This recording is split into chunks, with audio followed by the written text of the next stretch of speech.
సోమవారం జరిగిన సార్వత్రిక ఎన్నికల్లో ఓటు వేసి హైదరాబాద్కు తిరుగు పయనమైన ఆ కుటుంబాన్ని మృత్యు వెంటాడింది. పల్నాడు జిల్లా చిలకలూరిపేట వద్ద ప్రైవేటు ట్రావెల్స్ బస్సు టిప్పర్ ఢీకొన్న ప్రమాదంలో దర్శి మండలం తూర్పు వీరాయపాలెం గ్రామానికి చెందిన ముప్పరాజు సుబ్బారావు, పూజ దంపతుల కుమార్తె 9 సంవత్సరాల ఖ్యాతి సాయి శ్రీ సజీవ దహనమైంది.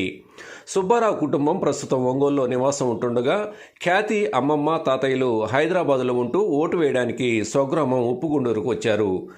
తిరిగి హైదరాబాద్కు వెళ్తూ వేసవి సెలవులు కావడంతో మనవరాలు ఖ్యాతిని వెంట తీసుకొని వెళ్తుండగా మంగళవారం అర్ధరాత్రి 1 గంట సమయంలో చిలకలూరిపేట వద్ద జరిగిన ఘోర ప్రమాదంలో ట్రావెల్స్ బస్సులో మంటలు చెలరేగి ఖ్యాతితో పాటు అమ్మమ్మ, తాతయ్య సజీవ దహనం కాగా, ఖ్యాతి పెద్దమ్మకు తీవ్ర గాయాలయ్యాయి.